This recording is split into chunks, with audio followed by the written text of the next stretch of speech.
L'année dernière, on était à peu près à 24 millions de visiteurs dans les parcs zoologiques français. Moi, je crois dur comme fer qu'un enfant de 6-7 ans qui va venir voir une girafe ou un rhinocéros, tu vois, s'émerveiller devant ces espèces-là, ben, c'est un enfant qui va être touché et qui va se dire « Waouh, on a la chance de vivre avec ces espèces incroyables sur Terre, comment on va pouvoir les protéger quoi ?» Moi, je peux te dire qu'on fait des actions concrètes qui sont reconnues encore une fois par l'IUCN, qui sont quand même l'organisme référent en termes de protection de la nature aujourd'hui. Hello Louis. Salut Tom. Ça va? Très bien et toi? Ouais, super, trop content d'être là. En général, on me présente le restaurant, mais comme c'est ta reco, est-ce que tu veux nous dire un peu où on est là? Alors écoute, là on est au nord d'Aix-en-Provence, dans un resto qui s'appelle le Ver Levé, qui était avant un fief du centre-ville d'Aix.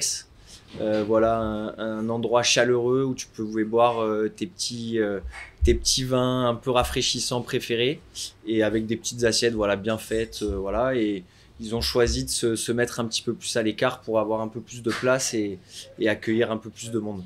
Trop bien. Bon, écoute, on a vu la carte, ça a l'air incroyable. On va se faire un petit déjeuner à la cool. Toi, tu travailles pas loin, je crois? Écoute, je travaille à une demi-heure d'ici. Okay. Toujours au nord d'Aix, encore un peu plus, voilà, entre Aix et Salon de Provence. Ok, cool. On va y venir plus en détail. Mais avant, est-ce que tu veux bien te présenter Eh ben, écoute, grave. Donc, moi, je m'appelle Louis, j'ai 31 ans. Je suis originaire d'Aix-en-Provence, j'ai toujours vécu ici.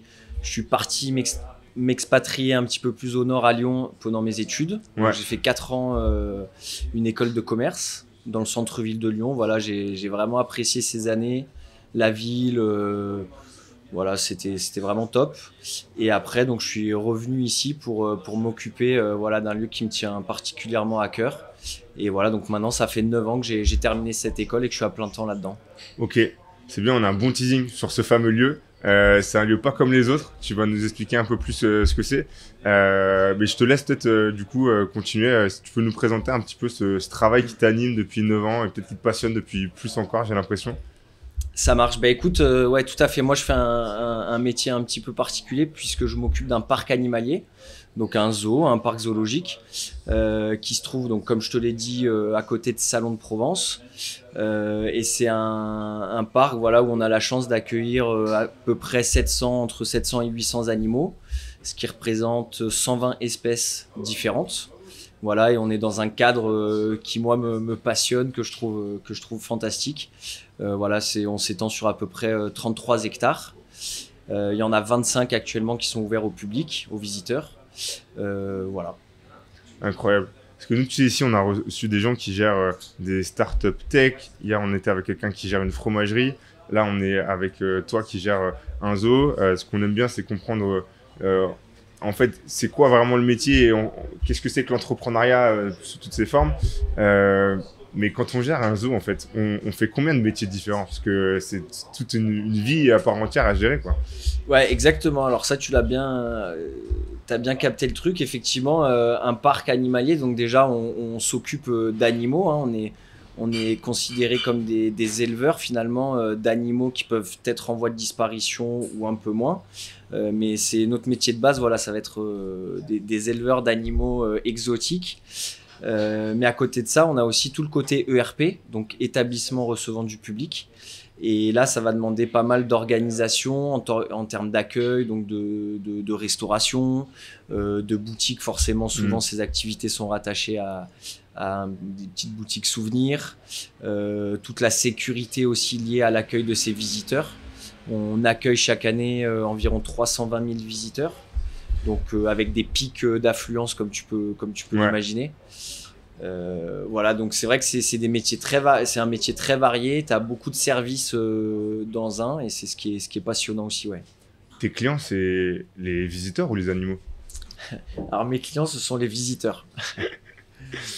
Et c'est quoi le plus compliqué à gérer dans un zoo Alors on va dire que le plus compliqué, c'est de faire cohabiter, on va dire, tout ce petit monde, donc les animaux et les visiteurs. L'accueil des visiteurs, ça reste quand même le côté le plus stressant et Okay. et ce qui te demande le plus de temps. Ouais. Ok. Ouais, parce que du coup, c'est quoi c'est toute la partie sécurité qui est complexe. J'imagine des chiffres aussi derrière. Voilà, incroyable. Merci beaucoup. Magnifique, merci. Et ouais, la question sur les clients, mec, ça me faisait marrer. Je me suis dit, mais en fait, parce que c'est un peu ça, tu gères à la fois des gens et des animaux, donc en fait, t'as un double focus à avoir, quoi. Ouais, exactement, ouais. Ouais, tu l'as bien. En fait, on va dire nos équipes au quotidien, qu'il y ait du monde ou qu'il n'y ait pas de monde, s'occupent des animaux de manière standard, quoi, toute l'année, on va dire. Mais ce qui fluctue beaucoup, c'est vraiment le public. Donc, tout cet aspect-là, c'est vraiment ce qui te prend aussi beaucoup d'énergie parce que nous, si tu veux, on travaille avec des vétérinaires, des gens qui encadrent les équipes animalières. Donc, ça, finalement, ça roule en fait tout au long de l'année. Mais ton public, ouais, c'est quand tu as X nombre de visiteurs ou beaucoup moins parce qu'il pleut ou parce que voilà, les équipes, le management n'est pas du tout le même.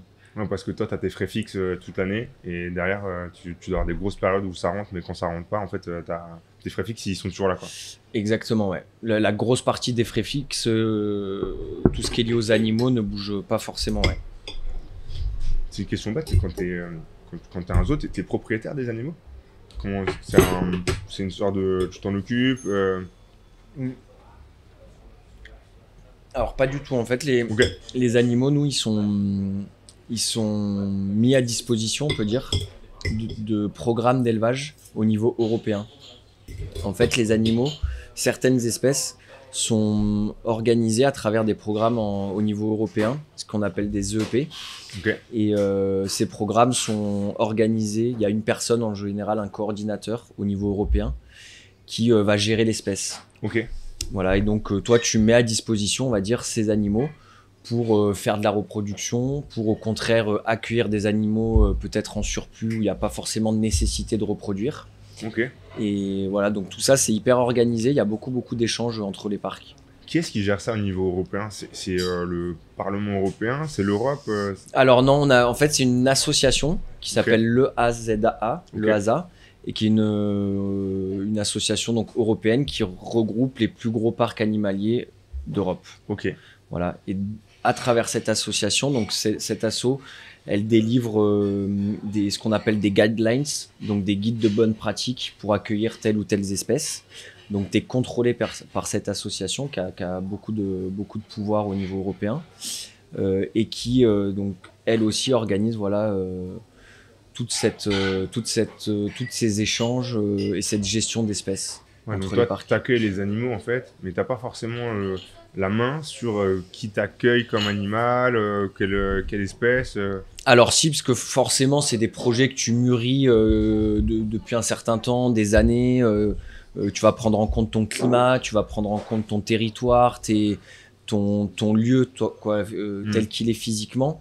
Et après c'est des discussions avec cette association pour connaître les besoins chez telle ou telle espèce, des besoins de conservation. C'est l'une des missions, peut-être qu'on aborde le sujet, mais tout ça c'est fait dans le but de faire de la conservation animalière, donc de protéger toutes ces espèces qui peuvent être malheureusement en voie de disparition. Donc toi tu peux pas dire je veux ce tigre là pour cet été, ça se passe pas comme ça, quoi. Non, ça se passe pas comme ça, ouais. Ok, intéressant. Et du coup dans les zoos en France, chaque zoo finalement a des animaux différents en fonction de son écosystème, du temps, du climat, etc. C'est vraiment ça qui fait un peu les animaux de chaque zoo? Alors écoute, il y a pas de règles à ce niveau-là, mais de plus en plus, on a tous des consciences écologiques, etc. Donc, et même pour la physiologie de l'animal, si tu veux, il y a plus de sens d'avoir un ours dans des endroits chauds, ou tu vois, un ours blanc comme on a pu le voir malheureusement, ce que les gens peuvent garder en tête des zoos qui existaient il y a 20, 30 ou 40 ans. Donc aujourd'hui, il y a une vraie conscience et on va pas mettre un animal sur un territoire sans que c'est du sens au niveau conservation, quoi. Donc logiquement, c'est fait en bonne intelligence. Ouais, la société aujourd'hui, elle a vachement évolué sur les dernières années à plein d'égards. La conscience écologique, elle est en train de s'affirmer et de se créer de plus en plus. c'est quoi l'image du zoo pour le grand public aujourd'hui? Enfin, tu vois l'image une image qui a évolué avec le temps? Bah, écoute, alors c'est assez rigolo parce que le grand public, je pense, malheureusement, garde une image assez négative des parcs zoologiques. Parce que souvent, qui dit zoo dit captivité. Souvent, les gens, maintenant, on voit, il y a beaucoup d'anti-captifs, etc., sans forcément aller voir ce qu'il y a derrière le rôle et les missions des parcs. Mais en parallèle, si tu veux, tous les acteurs qui sont reconnus pour la protection des espèces, comme l'IUCN, qui est vraiment la référence au niveau mondial de la protection de la nature, reconnaît depuis quelques années le rôle des parcs zoologiques. Okay. Donc si tu veux, moi, il y a un petit peu un écart un contraste, voilà, entre les professionnels qui travaillent vraiment tous les jours pour la sauvegarde de la biodiversité, tout ça, qui s'appuient vraiment de plus en plus auprès des parcs zoologiques, et le grand public, malheureusement, voilà, peut-être avec un peu des effets de mode médiatiques où on va parler peut-être d'animaux en cage derrière des barreaux, donc forcément tu vas prendre voilà, ouais, t'as la détention du coup qui est vachement mis en avant par les détracteurs, j'imagine. T'as aussi enfin, je me dis le fait que les consciences elles ont évolué. T'as aussi des choses qui étaient faites avant par des parcs qu'on peut plus faire. Vous avez dû évoluer aussi par rapport à ces choses-là? Ouais, bien sûr. Bah déjà, si tu veux, les parcs zoologiques, ça remonte je vais peut-être te dire une bêtise, mais au XVIe siècle, ça date vraiment de très très longtemps. Hein. C'était les premiers rois de France qui importaient finalement des animaux. Donc tout ça, si tu veux, ça n'existe plus ça n'existe plus depuis vraiment des dizaines et des dizaines d'années. Tous les animaux que tu peux découvrir en parc zoologique sont tous nés en captivité. Il n'y a pas de prélèvement dans la nature. Ça, tu as beaucoup de gens encore qui fantasment un peu là-dessus. Ouais. Donc ça, c'est des choses qui n'existent absolument pas. Ouais, puis au-delà du fantasme, tu vois, nous, par exemple, on connaissait pas le sujet avant de le préparer. Mais c'est vrai que c'est des questions que tu te poses, tu sais pas, en fait. Donc tous les animaux d'un zoo, ils sont nés en captivité aujourd'hui. Ouais. Ok. Et il y a des mouvements aujourd'hui qui demandent de libérer, enfin, d'enlever de la captivité ces animaux. Alors je les connais pas en détail, mais forcément tu as des organismes anti-zoo, tu as des gens qui voilà, mais malheureusement aujourd'hui dans notre société tu as beaucoup de gens qui sont contre et qui combattent les bouchers qui vont voilà, et sans forcément connaître. Souvent on se rend compte que malheureusement les idées qu'ont les gens, c'est quand ils connaissent pas forcément les sujets. Donc en fait c'est le manque de connaissances t'emmène à des positions assez radicales comme ça. Et ce qui est dommage, parce que, encore une fois, je te dis, tout le travail qu'on peut faire est quand même de plus en plus reconnu. Donc, ouais, carrément. Ouais, puis vous avez l'air passionné quand même par les animaux, les bichonnets.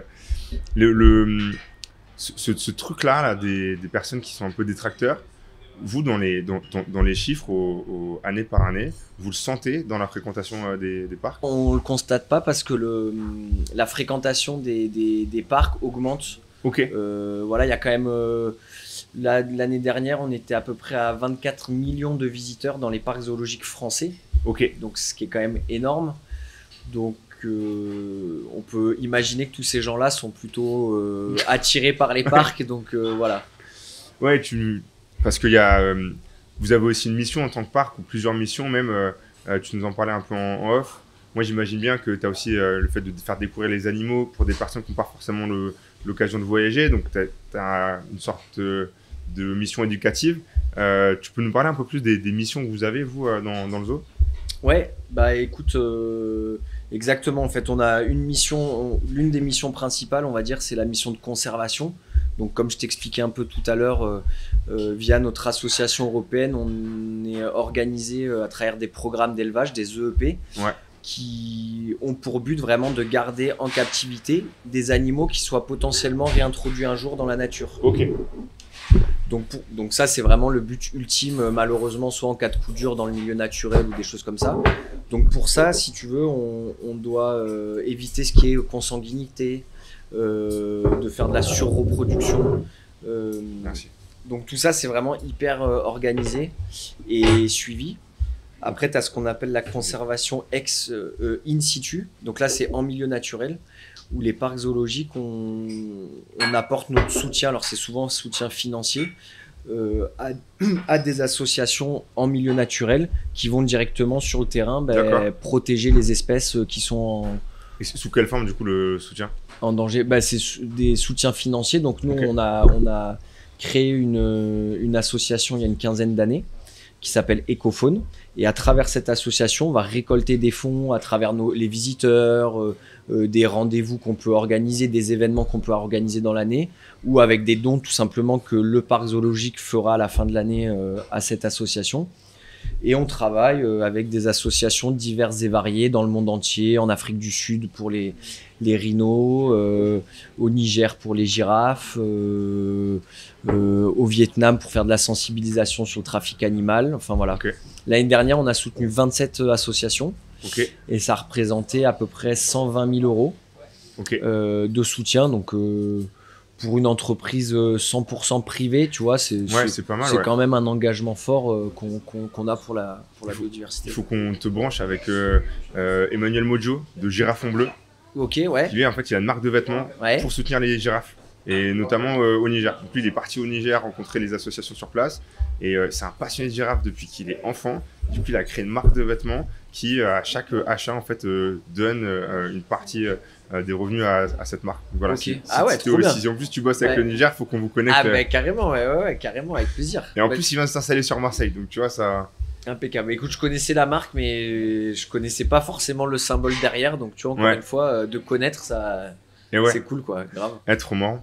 Ouais, donc tu as quand même dans les deux trucs dont tu nous as parlé, tu as vous servez quand même une sorte de gisement si nécessaire. C'est des Le choses réservoir, ouais. de réservoir, c'est des choses qui sont déjà arrivées, ça Alors, dans des eaux Ouais, bien sûr, tu peux avoir de la réintroduction, même si c'est encore assez minime, quoi, on va dire, mais malheureusement, ça peut arriver, ouais. Quand tu vois les gros incendies qu'il y a eu dans les dernières années au Pantanal, au Brésil, où tu as une extinction de masse, quoi, des espèces animales, quoi. C'est quoi? C'est les zoos locaux qui sont mobilisés pour remettre en liberté les animaux. Voilà, ça peut Ok. exister, ouais. Ok. Donc après, si tu veux, le travail in situ, donc je t'expliquais, c'est souvent le travail qui est fait, c'est auprès des populations, parce que malheureusement les sujets aujourd'hui, quand tu parles de préservation, de conservation, c'est surtout de préserver le milieu naturel, parce qu'avec la population mondiale qui se développe, etc., c'est souvent les enjeux. Et après la cohabitation, préserver le milieu et cohabiter avec les gens. Parce que nous, Ouais. Européens, c'est assez facile de dire faut pas manger des animaux de brousse, etc. Mais l'idée, c'est plutôt d'apporter des solutions à ces populations-là Ouais. pour peut-être avoir une vision différente. Ou, voilà. Bon, écoute, déjà, c'est bien parce que ça nous reconnecte avec les sujets dont on a discuté avec Emmanuel, justement, où ces associations, elles avaient cette punchline de dire pour aider les animaux, il faut aider les humains qui vivent avec eux. Parce que justement, c'est un gros enjeu.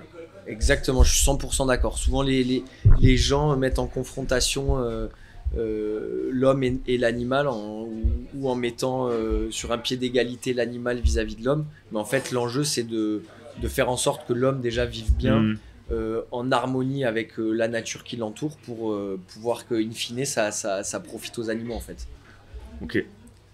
Toi, t'es passionné d'animaux de base. Comment t'es arrivé dans un zoo? Alors moi, écoute, ouais, je suis passionné d'animaux, de nature de manière générale. Moi, je suis vraiment amoureux du site sur lequel on se trouve. Ouais.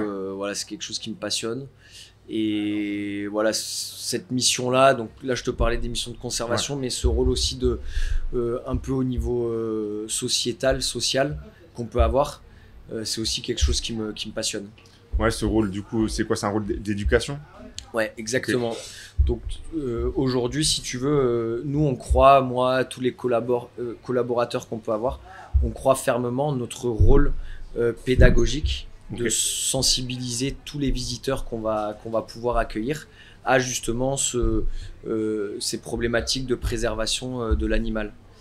Donc en fait, souvent on dit qu'on est le premier voyage vers le monde animal. Nous, on est à côté de Marseille, tu vois, on accueille beaucoup d'écoles scolaires, de citadins, de gens qui n'ont pas forcément les moyens de voyager ou de découvrir voilà, sur le terrain, tu vois, tous ces animaux.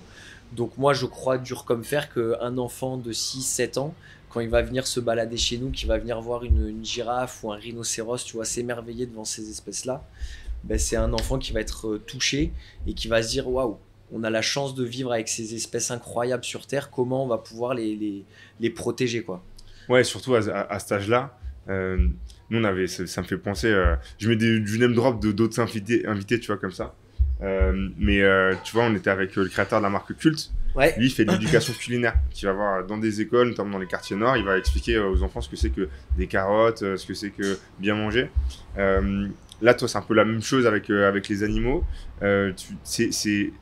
Pourquoi c'est important, tu vois, au-delà de s'émerveiller, mais est-ce que cette éducation-là, elle peut avoir un impact derrière sur la façon dont on va cohabiter avec les animaux ou dont l'humain va finalement traiter les animaux, tu vois, ça a un impact tout ça? Ben, nous, personnellement, on en est convaincus parce que, si tu veux, malheureusement, aujourd'hui, on te transmet beaucoup de messages ou de discours à travers des écrans, à travers des applications, à travers la digitalisation un peu du monde, tu vois. Et moi, perso, c'est pas du tout comment je vois le futur, quoi. Tu vois, là, on a la chance d'être bien accueillis, de goûter à des vrais produits. Parce que pour moi, c'est un peu pareil avec les animaux, si tu veux. Moi, j'ai envie que demain, dans 50 ans, dans 100 ans, dans 200 ans, on puisse toujours pouvoir profiter tu vois, d'animaux comme ça dans leur nature ou chez nous, dans les parcs animaliers. Okay. Moi, je suis plutôt dans le vrai, dans les rencontres et dans l'échange, quoi.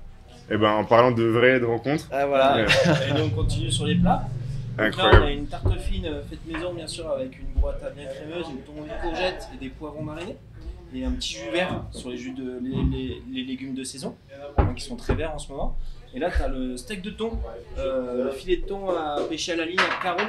Donc, que de la pêche à la ligne, petit bateau de pêche, ils sont un peu plus de 3 sur le bateau. Donc, c'est 100% local aussi. On est sur un super thon rouge avec une petite stracciatella, donc la crème de burrata avec de la tapenade maison dedans et les poivrons marinés et mélange d'herbes et de salade de saison. C'est aussi beau que bien présenté. Franchement, incroyable. Merci beaucoup. Merci beaucoup. Franchement, là, tu nous régales avec ce restaurant. C'est magnifique. Puis c'est copieux parce que la burrata, elle est pas petite. Hein. C'est pas celle qu'on trouve sur les pizzas parisiennes un peu. Ouais, non, j'avoue. Puis assez frais, quoi, avec les premières chaleurs. Ouais. Je sais pas, à Paris, vous, c'est pareil, là? Non, on n'a pas ça encore. Non, arrête de nous larguer. Non, c'est magnifique. Non, mais là, c'est vrai qu'on s'est bien régalé ce week-end. On a fait que des... Enfin, tout le monde nous a un peu vendu Marseille, quand même. Comme tu dis, tu as 2 missions très claires. Vous en avez d'autres, des missions un peu fortes? Bah écoute, on a une mission aussi un peu de recherche, parce que les parcs zoologiques sont des lieux où on peut faire facilement comprendre un peu mieux les manières de vivre de certaines espèces. Et après, la dernière mission, on va dire, importante, c'est aussi tout ce qui est accueil d'animaux malheureusement de saisie, des douaniers, de trafic, etc. Et ça, malheureusement, ça représente de plus en plus de cas, ouais. Ok. Donc, vous êtes appelé pour accueillir des animaux. Mais comment ça se passe que vous devez avoir la place, du jour au lendemain, vous pouvez potentiellement accueillir de nouveaux animaux? Bah écoute, on le fait, il y a aucune obligation à le faire. Hein, on le fait parce qu'on estime que c'est un de notre rôle et qu'on a les compétences et les infrastructures pour le faire. Souvent, on peut parler de tigres, de primates, de singes, etc. Donc, c'est quoi? C'est des animaux qui ont été retrouvés un peu illégalement chez des gens Voilà, ça peut être des gens qui sont dans l'illégalité, on va dire, administrative, des animaux errants dans les rues de Marseille. On peut retrouver près de poubelles des petits singes qui sont protégés. Hein. Tous les animaux sont protégés. Enfin, certains animaux sont protégés. Des petits singes à Marseille? Ouais, malheureusement. Mais qui viennent d'où? C'est toute la question, quoi. Malheureusement, c'est des animaux peut-être de trafic, etc.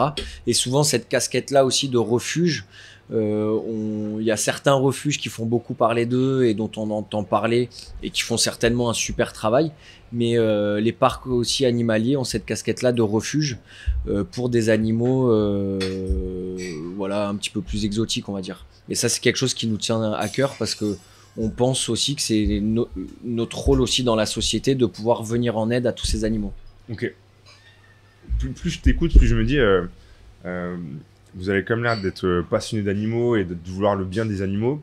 Vos détracteurs, ceux qui vont être contre les zoos, finalement, ils sont comme fous, ils aiment les animaux.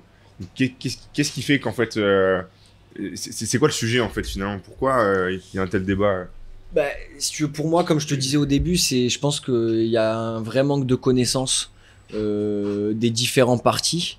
Et je pense que le vrai sujet, quand on parlait de rencontres tout à l'heure, moi, si tu veux, les portes, elles sont ouvertes. J'accueille qui je veux. J'ai déjà accueilli le parti animaliste chez moi et je suis content de le faire. Et c'est souvent quand t'expliques ton métier, t'expliques ton rôle, t'expliques la manière de faire ton travail, que souvent bah, tu peux avancer sur des sujets.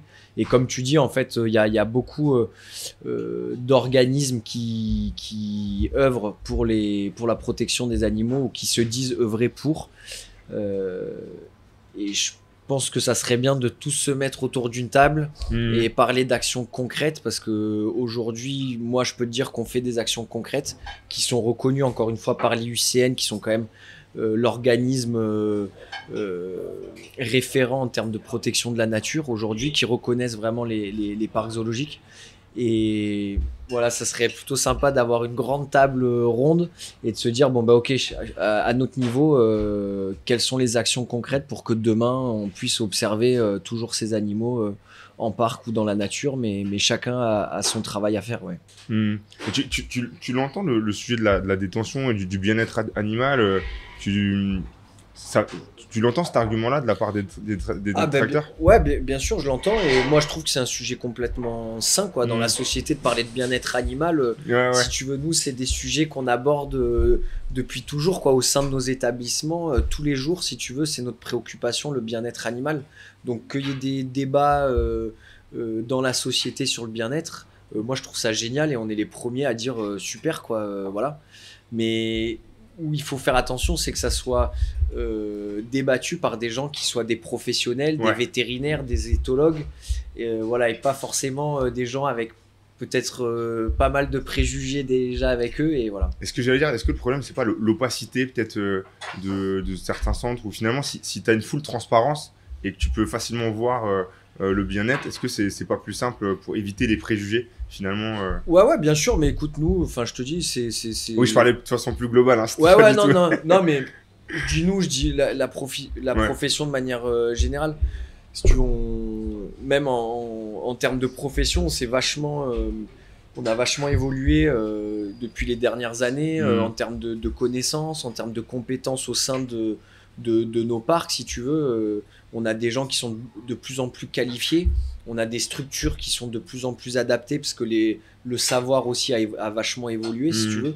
Donc voilà, l'image de la ménagerie avant, je te dis, il y a peut-être une centaine d'années, etc. Aujourd'hui, c'est plus vraiment le cas. Tu as des espaces qui respectent la biologie de l'animal, les besoins de l'animal. L'animal garde des endroits pour se cacher du grand public. Enfin voilà, tous ces sujets-là, ça a quand même bien avancé quoi, dans les parcs. Et heureusement, d'ailleurs, moi je suis le premier à reconnaître, heureusement, que voilà, la profession a évolué.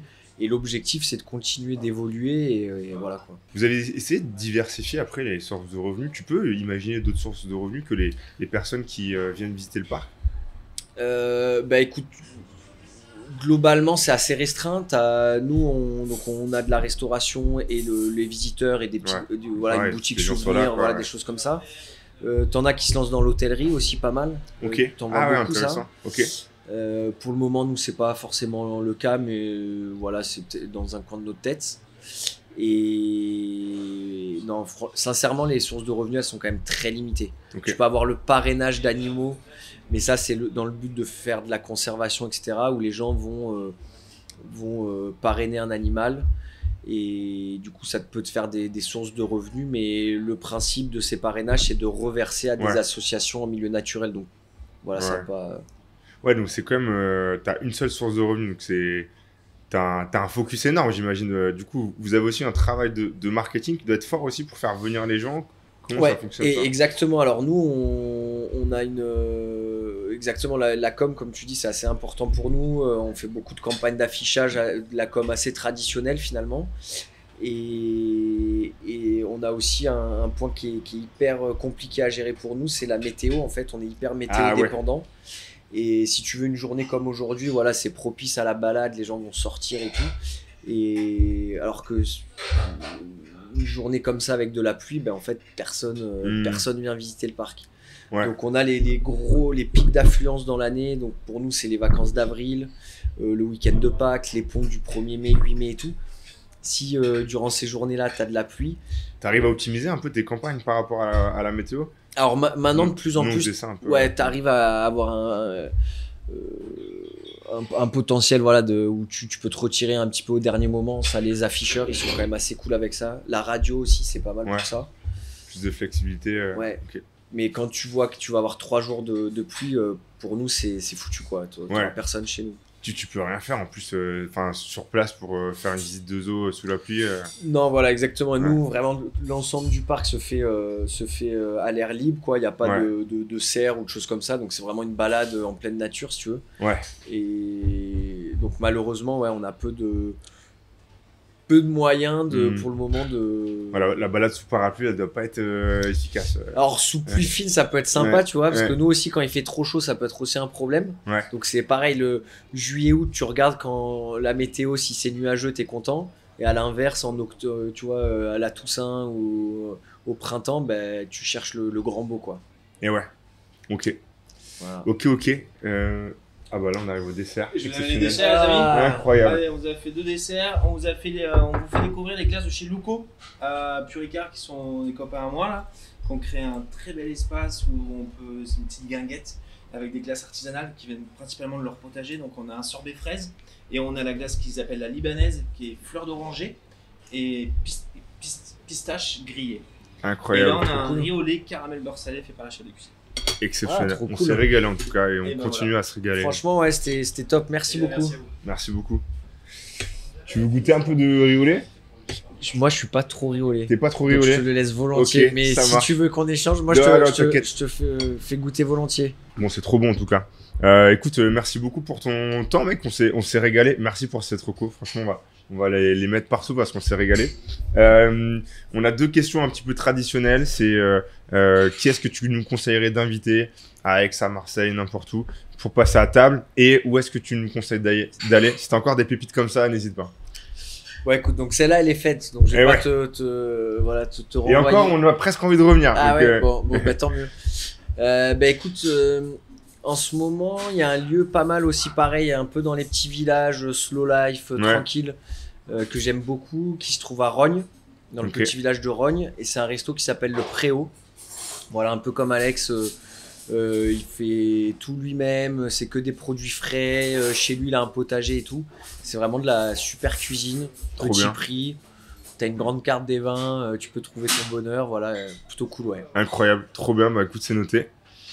T'as une personne que tu nous conseillerais d'aller avec qui tu nous conseilles d'aller déjeuner? Alors écoute, il y en a pas mal, mais écoute, bah peut-être un peu dans le monde artistique, parce que je sais que Ouais. tu as beaucoup d'artistes un peu autour de toi. Alors peut-être Arnaud, je sais pas si tu connais Arnaud Bonnet. Ouais, on Voilà. connaît. Bon entendeur, qui est pareil un peu dans nos connaissances Ouais. aux alentours. Donc je crois que tu es ici aussi pour faire des rencontres un peu du coin. Donc Carrément. je te conseille d'aller le voir parce que c'est une belle réussite et je pense qu'il a pas mal de sujets, de tips Ouais. peut-être à donner. Voilà. Carrément. C'était la deuxième personne qui nous le recommande. Mais écoute, avec plaisir en tout cas, on fera ça. Merci beaucoup, mec. Trop cool, ben merci à toi, ouais, c'était trop sympa, merci. Merci, gros.